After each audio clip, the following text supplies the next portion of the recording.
ವೀಕ್ಷಕರೇ, ಈಗ ಲಲಿತಾ ಸಹಸ್ರನಾಮದ 63ನೇ ಶ್ಲೋಕವನ್ನು ನೋಡೋಣ ವೀಕ್ಷಕರೇ.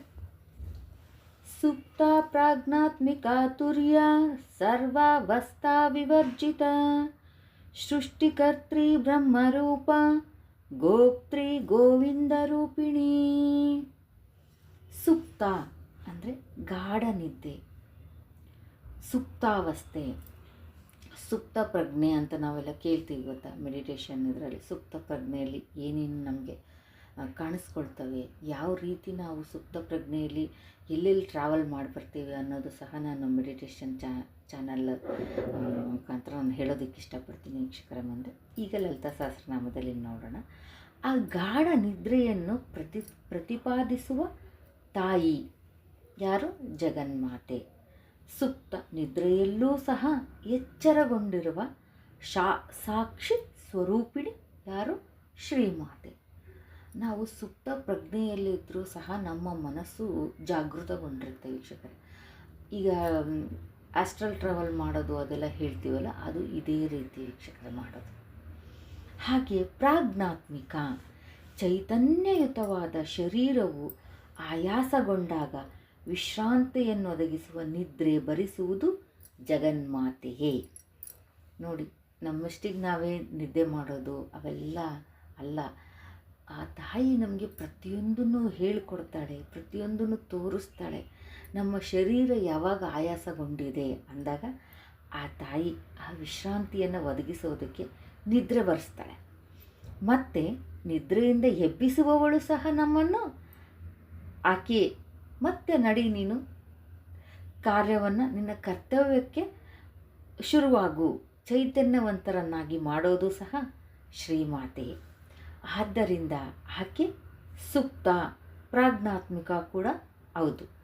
ಗಾಢ ನಿದ್ರೆಯು ಒಂದು ವರ. ಸೋಮಾರಿತನದಿಂದ ನಿದ್ರೆ ಮಾಡೋದು ಅದು ಬೇರೆ. ಏನೋ ಒಂದು ನೆಪ ಹೇಳ್ಕೊಂಡು ಸುಮ್ಮನೆ ಮಲ್ಕೊಳ್ಳೋದು ಅದು ಒಂದು ಬೇರೆ. ಇಲ್ಲಿ ನೋಡಿ, ತಾಯಿ ಆಯಾಸಗೊಂಡ ವಿಶ್ರಾಂತಿಯನ್ನು ಆ ಒಂದು ಪ್ರಾಜ್ಞಾತ್ಮಿಕ ಅನ್ನೋ ಒಂದು ಆ ಪದದಲ್ಲಿ ಇಷ್ಟು ಅರ್ಥ ಇದೆ ವೀಕ್ಷಕರೇ. ಸೋಮಾರಿತನದಿಂದ ನಿದ್ರೆ ಮಾಡೋದು ಅದು ಒಂದು ಶಾಪ. ಅಂಥವರು ಕುಂಭಕರ್ಣನ ವಾರಸುದಾರರು ಅಲ್ಲವೇ? ನೋಡಿ, ಕ್ವಶನ್ ಮಾರ್ಕ್ ಅದು ಅಲ್ಲೇ ಕೇಳಿದ್ದಾರೆ. ತುರ್ಯ, ಜಾಗೃತ್ ಸ್ವಪ್ನ ಸುಷುಪ್ತಾವಸ್ಥೆಯನ್ನು ದಾಟಿದಂತಹ ಸ್ಥಿತಿ ಬಂದಿದೆ, ಅದನ್ನು ತುರಿಯ ಎನ್ನುತ್ತಾರೆ. ಇದು ಯೋಗ ನಿದ್ರೆಯಂತಹುದು. ಈ ಸ್ಥಿತಿಯಲ್ಲಿ ಜಗನ್ಮಾತೆ ದರ್ಶನವಾಗುವುದು. ಈ ಸ್ಥಿತಿಯಲ್ಲಿ ನಾವು ಜಗನ್ಮಾತೆಯ ಈ ಗಾಢವಾದ ನಿದ್ರೆಯಲ್ಲಿ ಸುಪ್ತ ನಿದ್ರೆ ಹಾಗೂ ಈ ಸುಪ್ತಾವಸ್ಥೆಯಲ್ಲಿ ನಾವು ಯೋಗ ನಿದ್ರೆಗೆ ಹೋಗ್ತೀವಿ. ಆ ಟೈಮಲ್ಲಿ ಕೆಲವರು ದೇವತೆಗಳು ನಮ್ಮ ಕನಸಲ್ಲಿ ಬಂದರು ಅಂತ ಹೇಳ್ತಾರೆ ನೋಡಿ. ಆ ಒಂದು ಯಾವುದೇ ಒಂದು ಪ್ರದೇಶಕ್ಕೆ ಹೋದಾಗೆ ನಮ್ಮನ್ನು ನಾವು ಜಾಗೃತಗೊಳಿಸ್ಕೊಳ್ಳೋದಕ್ಕೆ ಒಂದು ಧ್ಯಾನದ ಮೊರೆ ಹೋದಾಗ ಈ ಸುಪ್ತಾವಸ್ಥೆಯಲ್ಲಿ ಈ ಒಂದು ತಾಯಿಯಾಗಲಿ ದೇವತೆಗಳ ದರ್ಶನ ಆಗುತ್ತೆ ಅನ್ನೋದು ಅದು ಅಷ್ಟೇ ನಿಜ ವೀಕ್ಷಕರೇ. ಹಾಗೆ ಸರ್ವಾವಸ್ಥಾ ವಿವರ್ಜಿತ, ಸಾಧಕನ ಸಾಧನೆ ಫಲಿಸದಂತೆ ತುರೀಯ ಸ್ಥಿತಿಯನ್ನು ದಾಟಿದ ಮೇಲೆ, ಅಂದರೆ ಜಾಗೃತ್ ಸ್ವಪ್ನ ಸುಷುಪ್ತ ತುರೀಯ ಅವಸ್ಥೆಗಳನ್ನು ದಾಟಿ ಪಂಚಮ ಸ್ಥಿತಿಯೊಳಕ್ಕೆ ಸಾಧನೆಯನ್ನು ನಾವು ಪ್ರವೇಶಿಸುತ್ತೇವೆ. ಆಗ ಅಲ್ಲಿ ನಾನೇ, ನೀನು, ನೀನೇ, ನಾನು ಎಂದು ಉಂಟಾಗುವ ಭಾವನೆ ಸಾಧನೆಗೆ ಕೊನೆಯ ಸೋಪಾನ. ಆಗ ಶ್ರೀಮಾತೆ ಸರ್ವಾವಸ್ಥ ವಿವರ್ಜಿತಳಾಗಿ ನಿರಾಕಾರ ರೂಪದಲ್ಲಿ ನಮಗೆ ದರ್ಶನ ಕೊಡ್ತಾಳೆ.